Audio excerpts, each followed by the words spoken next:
Hare Krishna, Krishna Krishna Hare Hare, Hare Rama, Hare Rama, Rama Rama Hare Hare.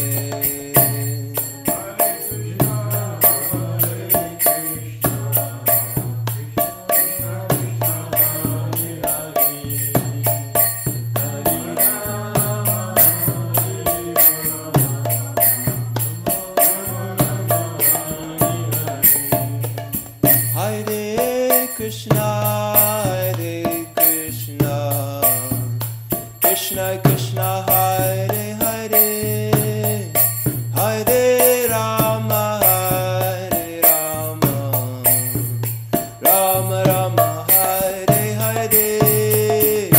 Hare Krishna, Hare Krishna, Krishna Krishna Hare Hare, Hare Rama,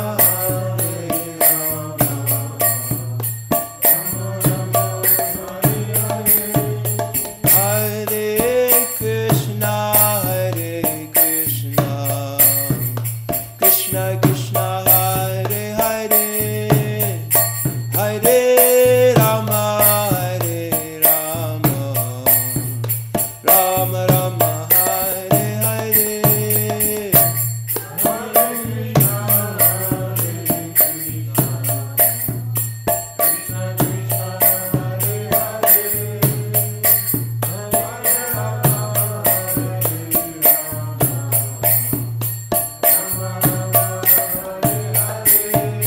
Hare Krishna, Hare Krishna, Krishna Krishna Hare Hare, Hare Rama, Hare Rama, Rama Rama Hare Hare.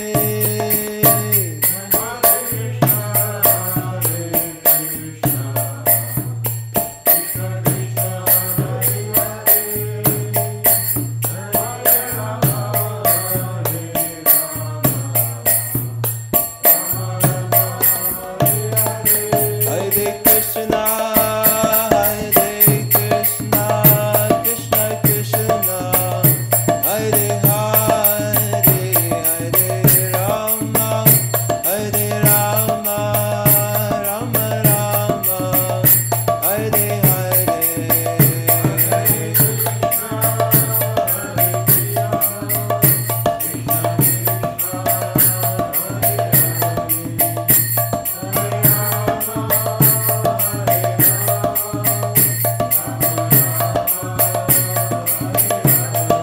Jaya Prabhupada, Prabhupada, Prabhupada, Srila Prabhupada.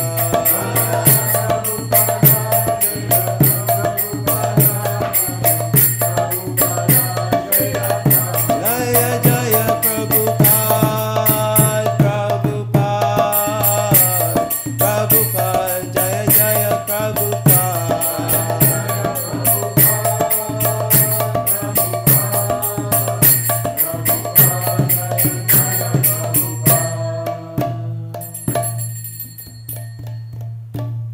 Jaya Om Vishnupad Paramahansa Parivajikacharya Ashtotarashata Shri Srimad His Divine Grace Srila A.C. Bhaktivedanta Swami Prabhupada Ki Jai, Grantharaj Srimad Bhagavatam Ki Jai, Ananta Koti Vaishnava Vrinda Ki Jai, Namacharya Srila Haridas Thakur Ki Jai, Premse Kaho Shri Krishna Chaitanya Prabhu Nityananda Shri Advaita Gadadhar Shivasadi Gaura Bhakta Vrinda Ki Jai. All glories to the assembled devotees, Hare Krishna. All glories to the assembled devotees, Hare Krishna. Tout gloire de vos assemblées, Hare Krishna. Toute gloire Shri Guru et Shri Gaura.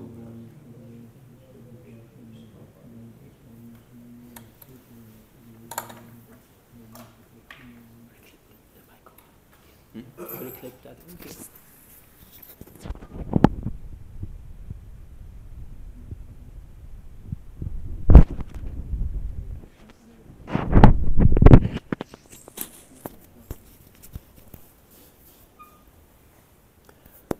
Om Namo Bhagavate Vasudevaya. Om Namo Bhagavate Vasudevaya.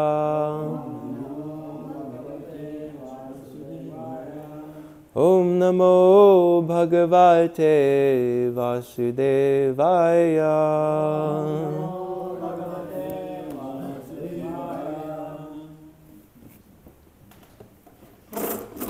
So this morning we're reading from Srimad Bhagavatam, Canto 10, Chapter 12.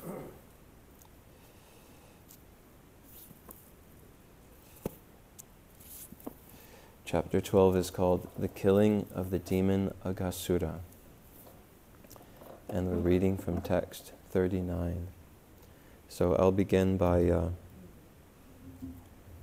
reciting the verse and you can follow along. Sakridyadanga pratimantarahita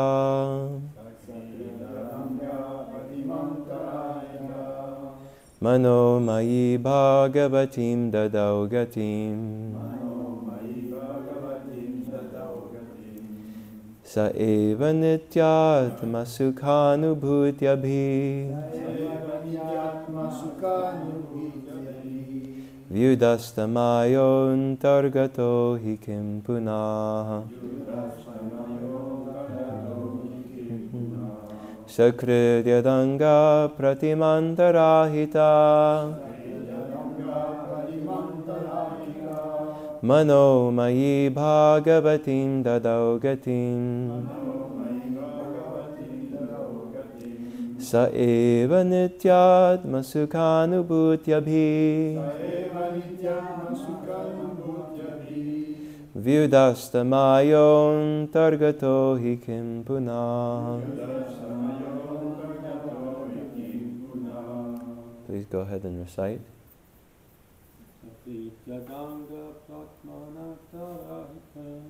Sakridyadanga pratimantarahita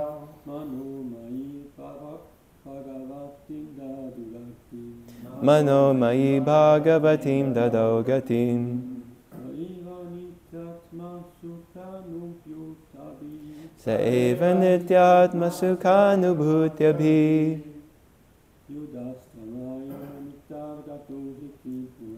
Vyudastamayon targato hikim punah Sakridyadanga pratimantarahita. Is it Akila or Ahita? Ahita. Mano mayi bhagavatim dadau gatim. Mano mayi bhagavatim dadau gatim. Sa eva nityatma sukhanubhutyabhi. Sa eva nityatma sukhanubhutyabhi. Vyudastamayon targato hikim punah. Sakridyadanga pratimantarahita. Mano mayi bhagavatim dadau gatim. Sa eva nityatma sukhanubhutyabhi. Vyudastamayon gatar. Oops.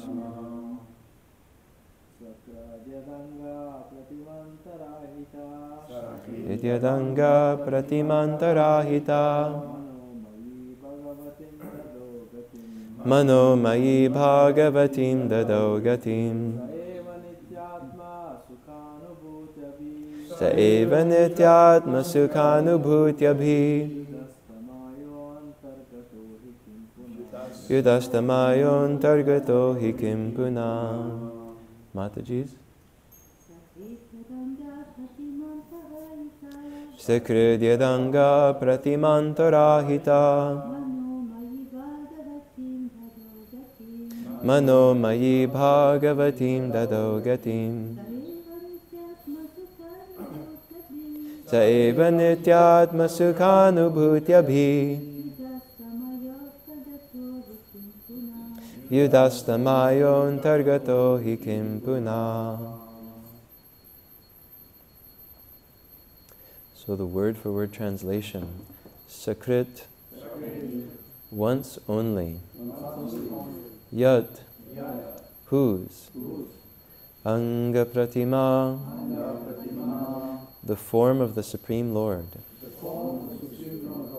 There are many forms, but Krishna is the original form. Anta Ahita, placing within the core of the heart, somehow or other. Mana Mayi, thinking of him even by force. Bhagavatam, which is competent to offer devotional service to the Lord. Dado, Krishna gave. Gatim, the best destination. Saha, he, the Supreme Personality of Godhead. Eva, indeed. Nitya, always. Atma, of all living entities. Sukha Anubhuti, anyone thinking of him immediately enjoys transcendental pleasure. Abhivyudastamayaha, because all illusion is completely removed by him.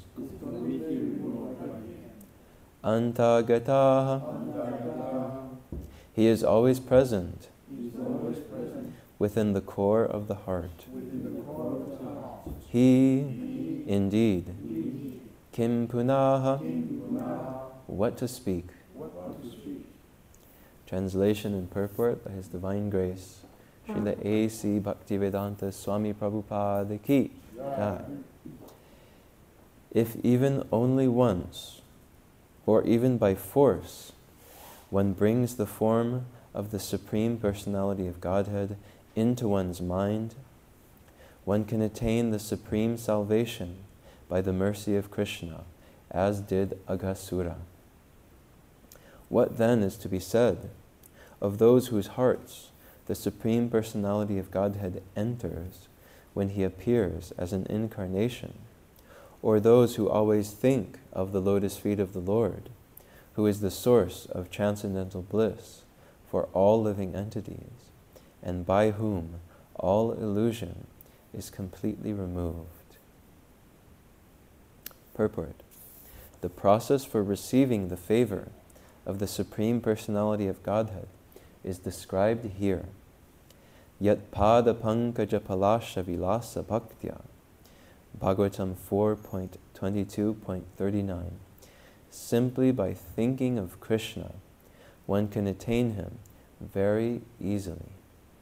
Krishna is also described as having his lotus feet always within the hearts of his devotees.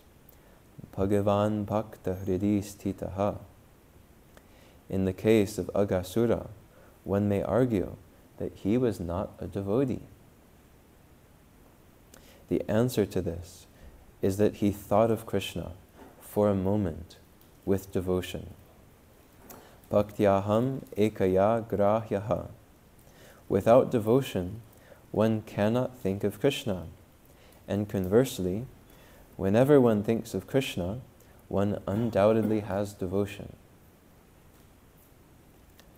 Although Aghasura's purpose was to kill Krishna, for a moment Aghasura thought of Krishna with devotion. And Krishna and his associates wanted to sport within Aghasura's mouth. Similarly, Putana wanted to kill Krishna by poisoning him. But Krishna took her as his mother because he had accepted the milk of her breast. Swalpamapyasya dharmasya tarayate mahato bhayat. Bhagavad Gita 2.40. Especially when Krishna appears as an avatar. Anyone who thinks of Krishna in his different incarnations, Ramadi Murti Shu Kala Niyamena Tishtan, and especially in his original form as Krishna, attains salvation. There are many instances of this, and among them is Aghasura, who attained the salvation of Sarupya Mukti. Therefore the process is Satatam Kirtayanto Mam Yatantascha Dridhavrataha. Bhagavad Gita, chapter 9, verse 14.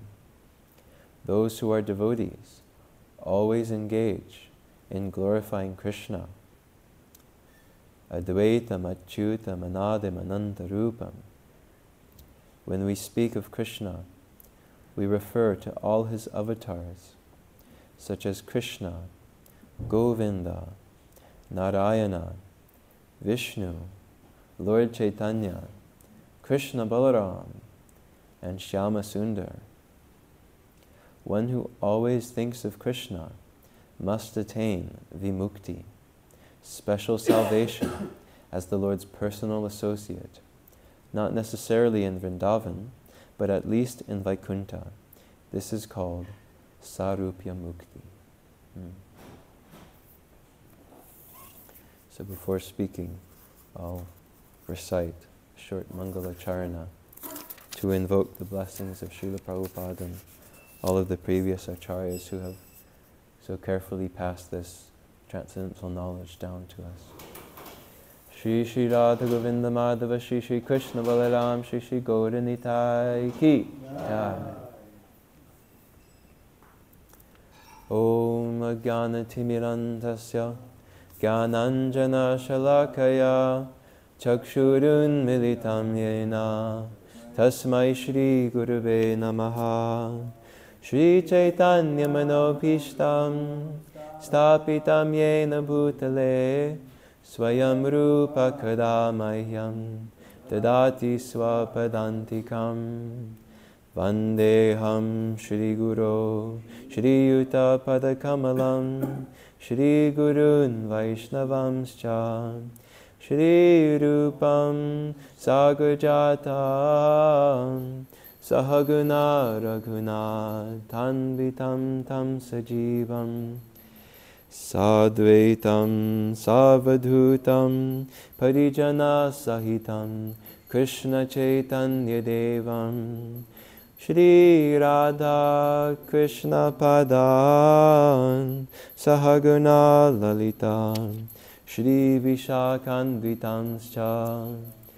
He Krishna Karuna Sindho Dina Bandho Jagatpate Gopesha Gopika Kanta Radha Kanta Namostute Tapta Kanchana Gaurangi Radhe Vrindavaneshwari Vrishabhanu Sute Devi Pranamami Hari Priye Vanchakalpatarubhyascha Kripa Sindhubhya Evacha Patitanam Pavanebhyo Vaishnavebhyo Namo Namaha.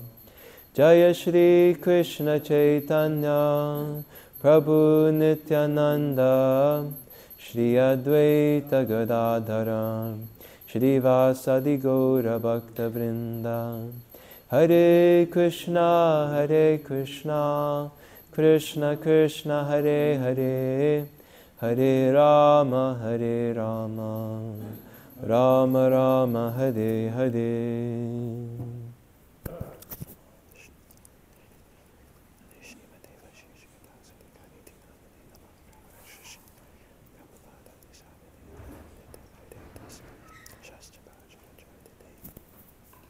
So I'll read the translation one last time.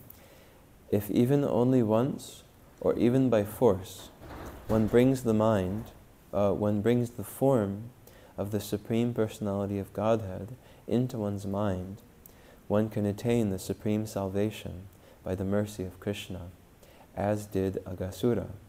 What then is to be said of those whose hearts the Supreme Personality of Godhead enters when he appears as an incarnation, or those who always think of the lotus feet of the Lord, who is the source of transcendental bliss for all living entities, and by whom all illusion is completely removed. So before trying to speak, I'd like to request His Grace Gopaswami Prabhu and His Grace Pitavas Prabhu to please kindly bless me that I may be able to say something which is faithful to the message of Parampara and beneficial for everyone present. And I seek the blessings of all the Vaishnavas assembled. Thank you.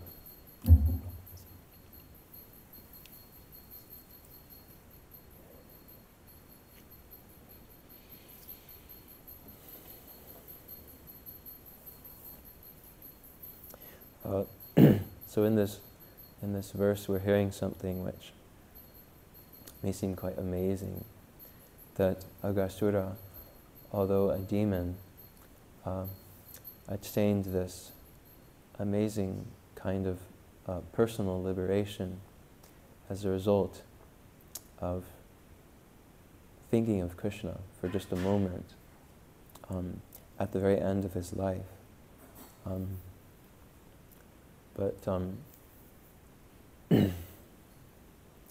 We're actually quite accustomed to hearing how everything that has even the slightest touch with Krishna becomes all auspicious. So even the great demons, if they are killed by the hand of Krishna, or anybody who dies even in the presence of Krishna, automatically receives liberation from the pangs of material existence and from the cycle of repetition of birth and death. And in this verse, there's a kind of question asked at the end. Kim puna, what to speak? What to speak then? And this question is meant to evoke in us thoughts about how fortunate we can be if even somebody who's an enemy of Krishna, somebody who desired to kill Krishna and who was in the mentality of a demon, if such a person was able to gain so much benefit from even just one moment of thinking of Krishna, then what to speak of those of us who have been given the opportunity to spend a whole lifetime cultivating the principle of thinking of Krishna and remembering Krishna with conscious devotion, not this kind of unconscious devotion that Aghasura managed to have for a moment, but actually a life of consciously cultivating the process of devotional service to think of Krishna in a way that is favorable and to serve Krishna with the intent to please him instead of with the intent to kill him or some other intent. Then this kind of question comes up now and again throughout the Bhagavatam to help us to become aware of what a fortunate position is available to us to take. That if even this great demon, for unconsciously thinking of Krishna for a moment, was able to attain this form of liberation, this form of salvation in the form of sarupya mukti, which means attaining the liberation, a personal liberation of having a transcendental form of the same quality as the Lord, then, wow, what to speak of how fortunate I am that I get the chance to, following at Srila Prabhupada's feet and the servants of Srila Prabhupada, to spend a whole life cultivating conscious devotion to Krishna. Just think how much more of a spiritual bounty may be available to those who take to such a life.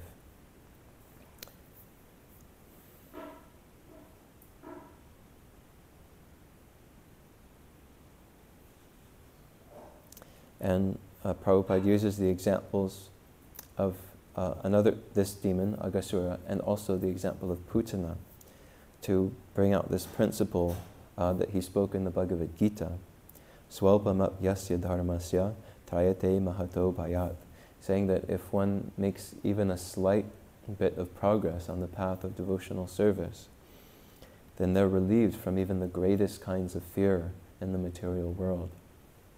And of course, this was in response to Arjuna's doubt that, well, what if I make a little bit of progress in devotional service, but I can't keep to it and I fall away, and then I'll have lost my material status as well.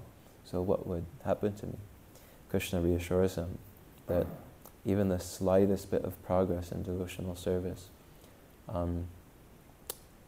accumulates as eternal spiritual credit and is sufficient to deliver one from the greatest type of fear.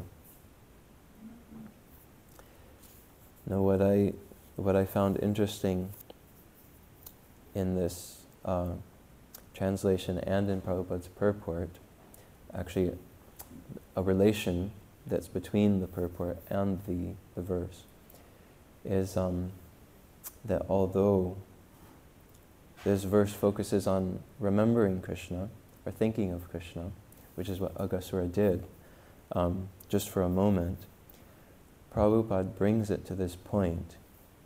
He says, therefore, at the end of the purport, he says, therefore, the process is satatam kirtayanto mam yatantash chadrita vrita. And satatam kirtayanto mam means my devotees are always chanting my glories and hearing my glories. So this is it's interesting that the verse is about thinking of Krishna, remembering Krishna. But Prabhupada brings up chanting about Krishna and describing, glorifying Krishna. And actually, just a month or two, I gave a class on where the exact same thing happened. In the verse, it was somehow related to thinking of Krishna, remembering Krishna. But Prabhupada, within the purport, after a certain moment, he quickly brought the focus to chanting Krishna's name.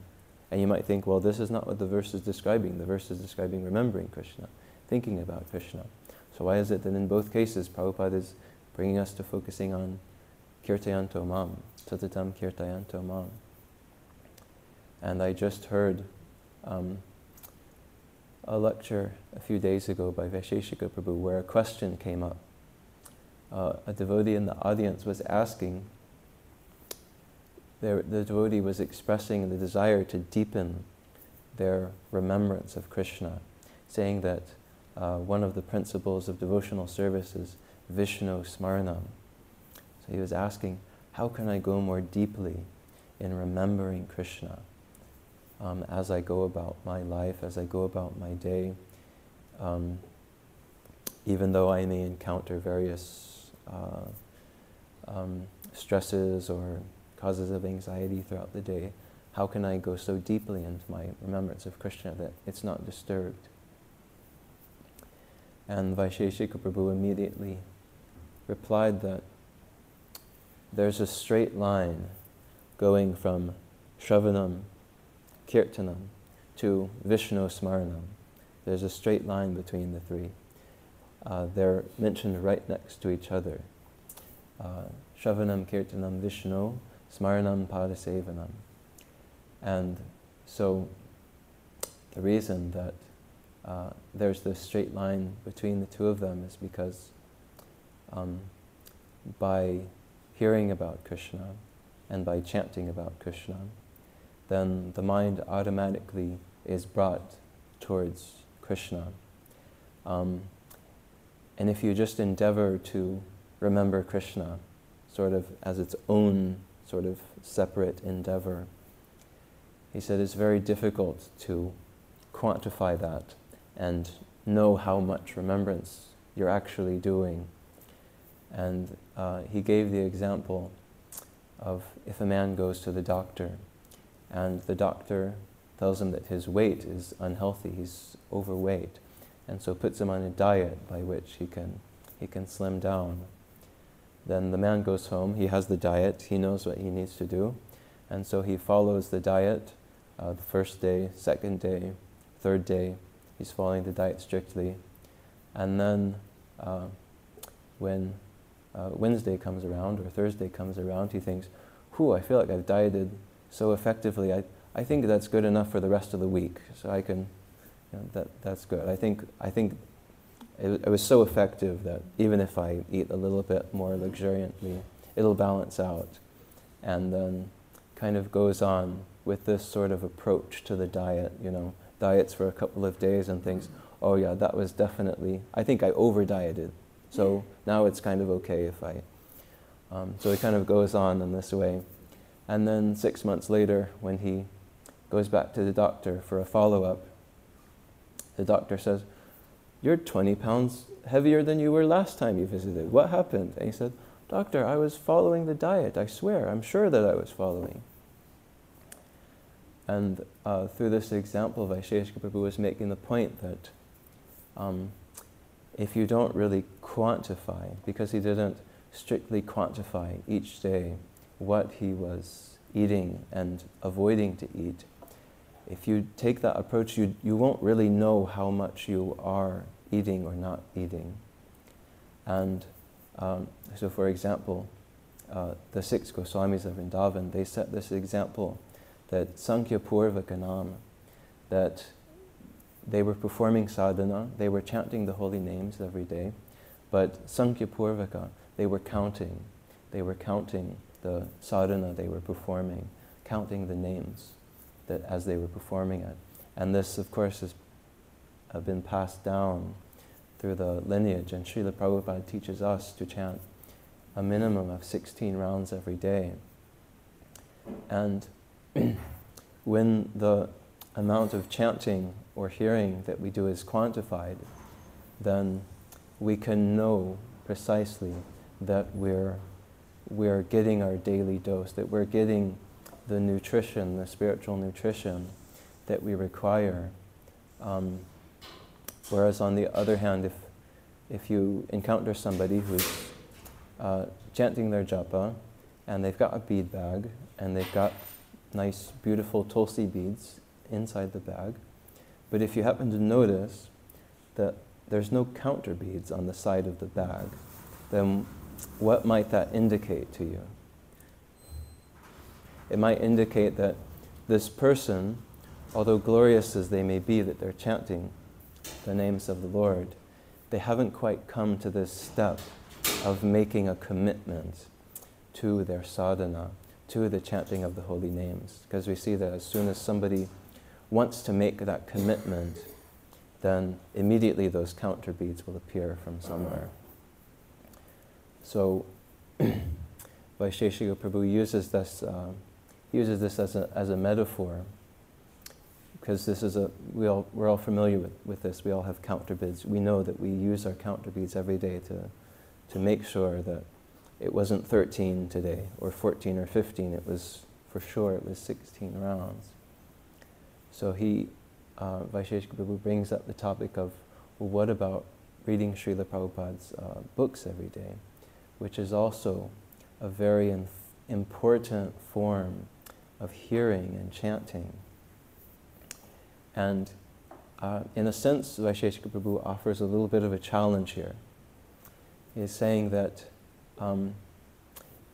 if you're reading Srila Prabhupada's books, but you don't know how many pages you were reading on a particular day, or how many minutes you read on a particular day, in a sense it's sort of like that person who's chanting japa, but they haven't got counter beads and they're not taking count.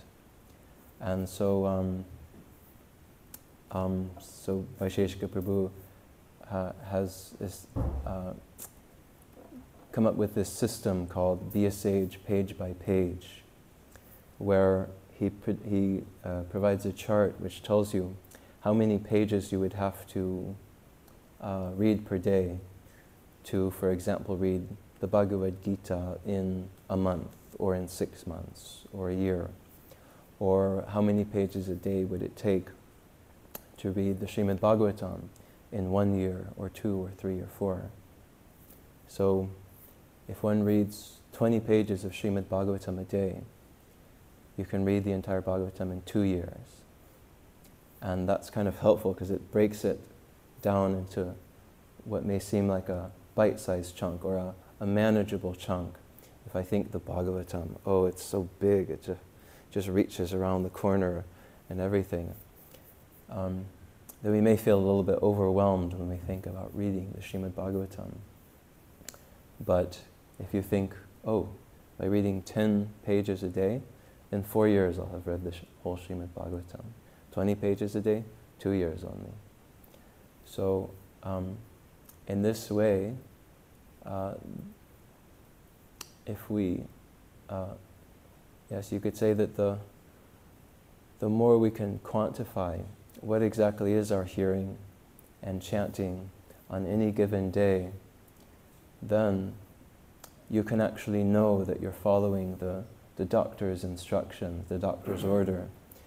You don't have to end up wondering at the end of 6 months, well, I've gained 20 extra pounds. Maybe I actually wasn't eating the right diet. Maybe I actually wasn't reading as much of Prabhupada's books as I thought I've been reading. Maybe I wasn't actually hearing as many classes throughout the day as I thought that I have, because I haven't gained the results that one would naturally gain if one had done that. So the reason that we see in this purport that Prabhupada, although the verse is about remembering Krishna, he brings it to Satatam Kirtayanto Mam, is that hearing and chanting about Krishna is the reliable and foolproof way to remember Krishna. And so by prescribing 16 rounds a day, always read my books assiduously. I've not written these books simply for distributing, but for reading. And by taking the responsibility on ourselves to count our chanting and count our reading and count our hearing, as the 6 Goswamis set the example for, then this is the safest and surest way to always remember Krishna and always think about Krishna. That's the path, is to always chant about Krishna, then naturally we always remember. And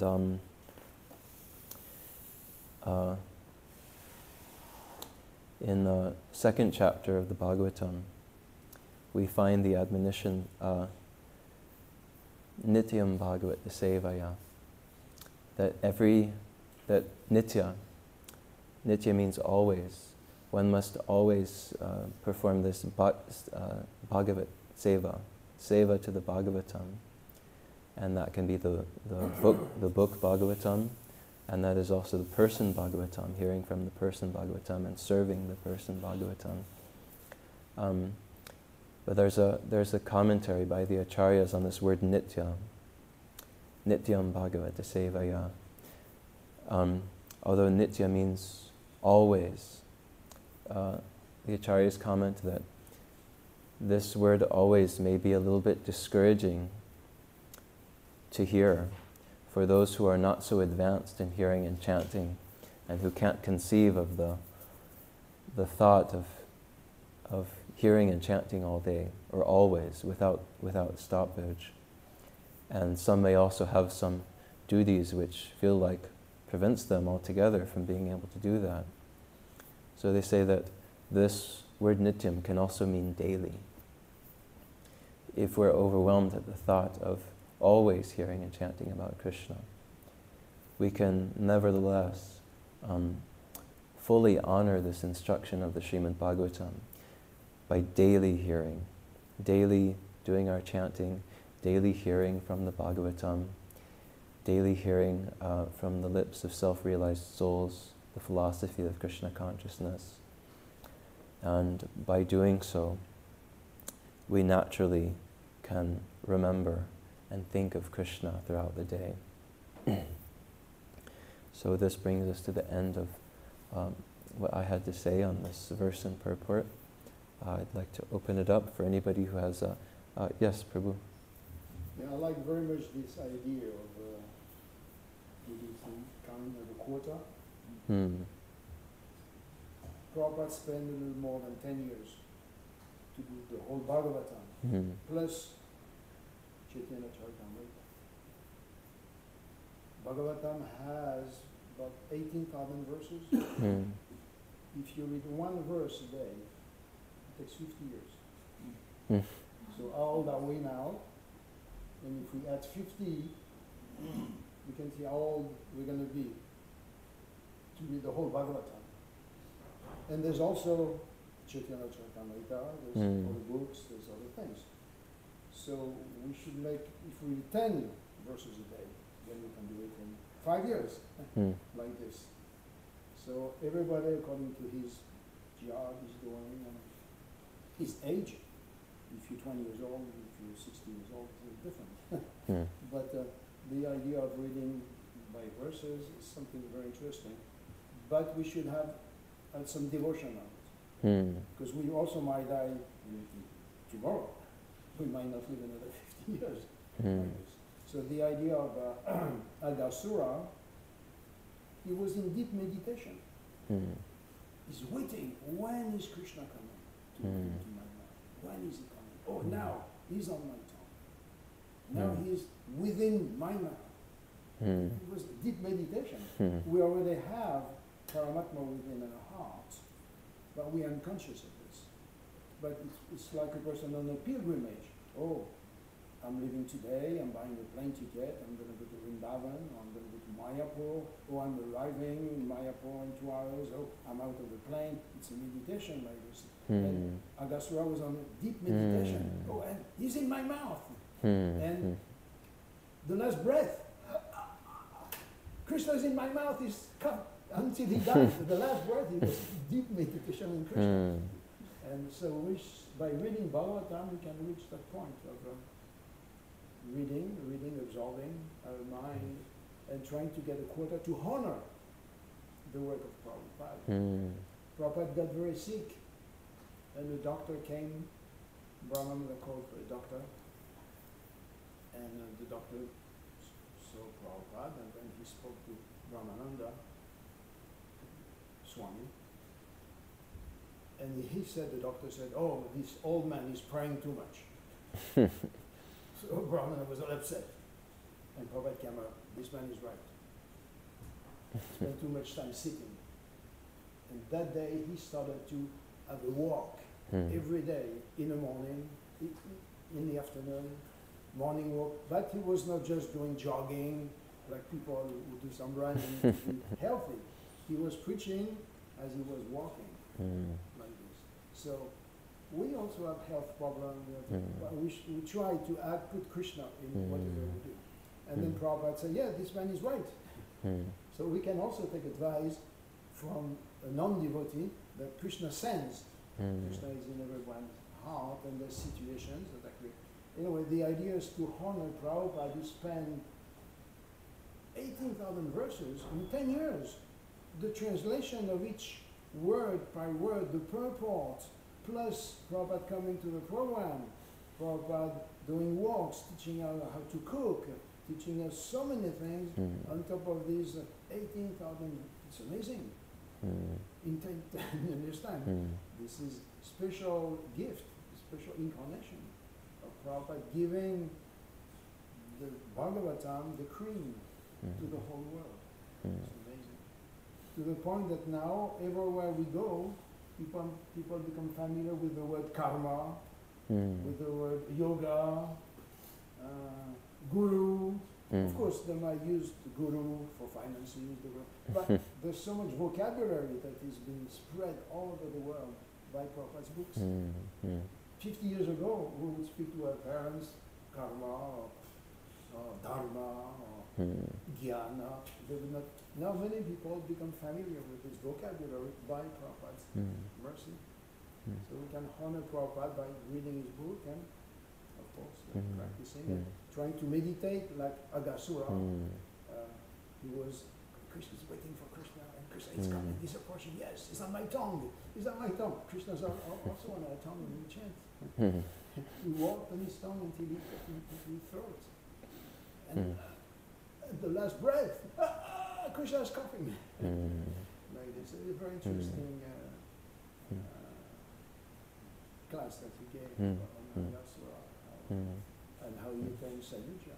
That's amazing. He was meditating into the last breath. Hare Krishna. Thank you for that, Prabhu. Any other?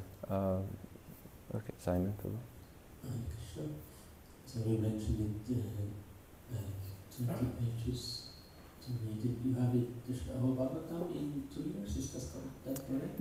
So I believe the specific is 21 pages per day, and you'll read the whole Bhagavatam in 2 years. If you read 41 pages per day, you'll read it in 1 year. Oh, okay. So we might have another beats can do just like 20 beats. So if we write them down every day, You can make it your bookmark. That's amazing, thank you. Sure. Any other questions, comments, reflections?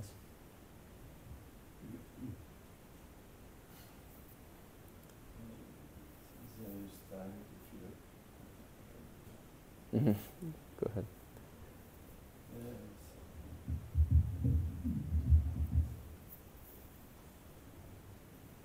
So the point was about some systematic practice. It's numbers and automatically you get the results. This is chanting, hearing, and then you get remembrance of Krishna. So very influential. Prabhupada in his books takes this word automatic. Automatically making it like Krishna consciousness is automatic if you practice it in a practical way. With numbers and it's automatic. It's it's a fact. It's very often writing that saying this. We also often oppose automatic with mechanic. You should not chant in a mechanic way. You should that you have to put your heart into it and like that. Otherwise, Baruch, you may chant for millions of years. It's not automatic. And if you make offenses. So this, the mechanic doesn't work. Automatic, it works. Of course, Prabhupada also, when he speaks about Krishna consciousness, gives automatically the results. He always, very often, is very qualified Krishna conscious practice, fully Krishna conscious, constantly chanting Hare Krishna. Very, always gives superlative also, in quality also. So between being mechanical and things like it looks like nothing is happening, and automatic, practice and wow, automatically comes. There is this ingredient of maybe unseen quality. And I believe it's mainly association with devotees, with pure devotees, serious devotees. If we practice, automatically. But if we do it in association with serious devotees, advanced devotees, then the practice automatically brings result because you get the blessings going along with this association. And it's very encouraging that Krishna consciousness works automatically. Of course, it's not only kirtan, it's sankirtan, congregational chanting, chanting together, association. Fill up the time. I'd just like to add something on this point that you made, that We need a goal. Not just, oh, I'm going to read. No, okay, I'm finished reading. But like if we read 3 hours, okay, or we read 10 verses or 20 verses. Like Srila Prabhupada, the first books he made, first canto 3 books. Because it's very discouraging for common people to see such a thick book. Okay, I want to finish the first of the 3 books, and then the second and the third. It's, we kind of have a goal like this. So same way, we want to read 30 pages or so many verses or something. Not just, okay, I'm going to read a little bit, or I'm tired, I stop. No, I have a quota. A quota of 16 rounds, I have a quota of pages, or a quota of so many verses, sometimes, or of so many hours or something. This is important to have a quota. Like that. Not just, we do it, but oh, I'm a little tired, I'm going to do a little more later. Tomorrow I'm going to be double. Yeah. So I like very much this point that you made on so many verses. To honor Prabhupada, who spent so much time, his lifetime. Shishika Prabhu is a champion of quotas and champion for all kinds of gift words like that. Chupari Maharaj is the incarnation of Buddhism. Madhvisha Prabhu is emperor of Kirtan. Shishika Prabhu is champion of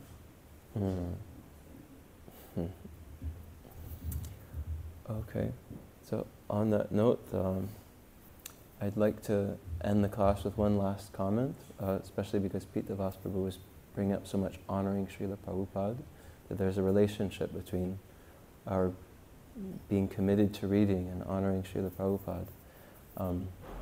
Vaisheshika Prabhu has often brought up this point that, you know, we all know how much Srila Prabhupada dedicated to translating his books.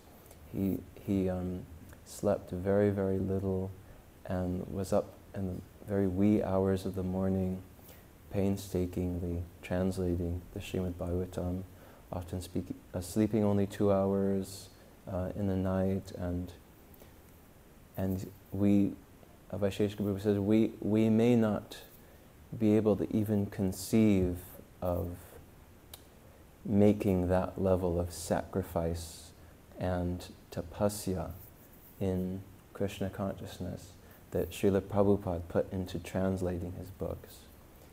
He said, but we can at least make the sacrifice of honoring Prabhupada's sacrifice by reading his books.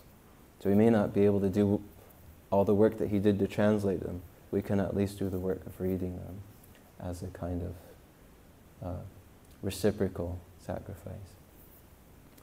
Srila Prabhupada ki jai. Grantaraja Srimad Bhagavatam ki jai.